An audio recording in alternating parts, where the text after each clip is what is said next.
China's economy is imploding, yet the government insists it's thriving at 5% growth.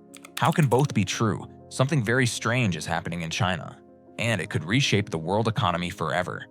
For decades, China amazed the world. Between 2000 and 2015, it lifted hundreds of millions out of poverty and became the factory of the planet. Cities appeared almost overnight. High-speed rail lines stretched across the country faster than any other nation in history. But the story behind that miracle is more complicated. Much of that growth rested on one pillar: construction. When natural growth slowed, local governments faced pressure to keep the numbers rising, so they looked for a shortcut: build more. Every bridge, housing project, and industrial park added to GDP. It didn't matter if anyone used them, it just had to exist. Cranes meant progress, numbers meant stability, stability meant power. But there's a difference between building wealth and building walls. You can grow by producing what people need, or appear to grow by producing what no one uses. Therefore, growth turned into a mirage, shimmering from afar, fading up close. By the 2010s, China's skyline became its scoreboard.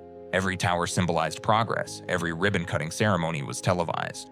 But few asked the deeper question: who will live here? Even as supply soared, demand fell. China's population was aging, birth rates dropped, and young people faced heavy debt. Still, construction continued because stopping meant collapse. By 2015, construction made up nearly 34% of GDP, more than any major economy in history. And the more they built, the more they borrowed. The cranes kept spinning, the GDP kept rising, but beneath the concrete, the cracks were spreading. In northern China, there's a city called Kangbashi, built for 1 million residents. Yet only about 100,000 people live there. Entire districts of skyscrapers, perfectly built, stand empty. Why?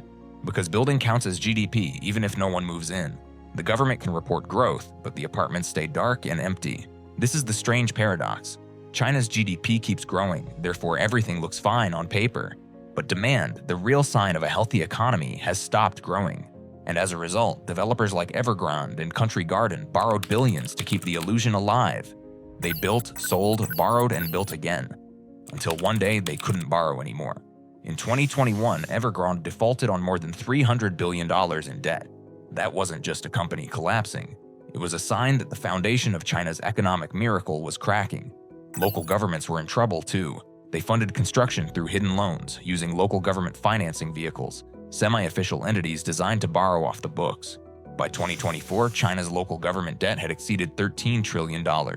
When housing sales collapsed, the money stopped flowing.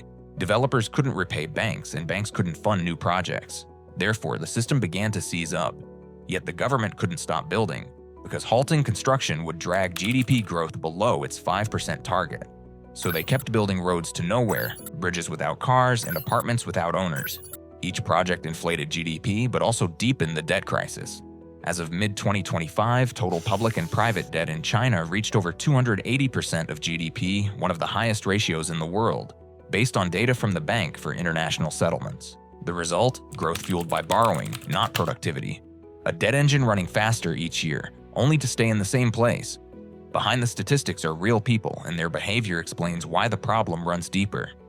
China's citizens save an enormous amount of money, about 44.3% of their income, according to the World Bank.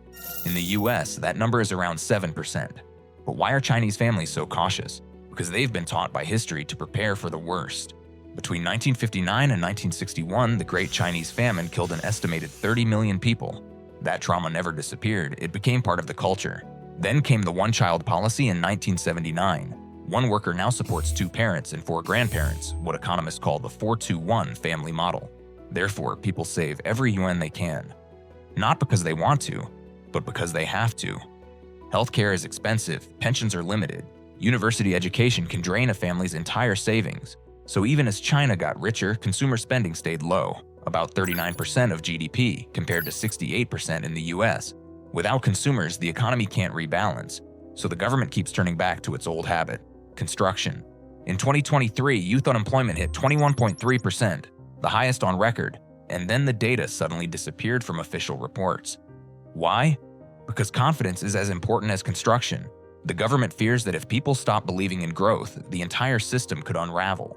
Therefore, they try to control the story, to keep optimism alive even as the evidence fades. But optimism can't fill apartments, and confidence can't pay back trillions in loans. What you see today in China isn't a collapse overnight, it's a slow-motion unwinding of a 30-year growth model. One that depended on endless building and endless borrowing. But every crisis creates a chance to rebuild smarter.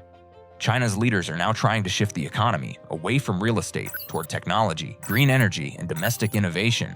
They've launched policies to boost AI, electric vehicles, and solar energy. Therefore, there's still hope, but this transition takes time. And time is running out. If you enjoyed watching this video, give this video a like, subscribe, and turn on the notification bell so you never miss any of our next videos.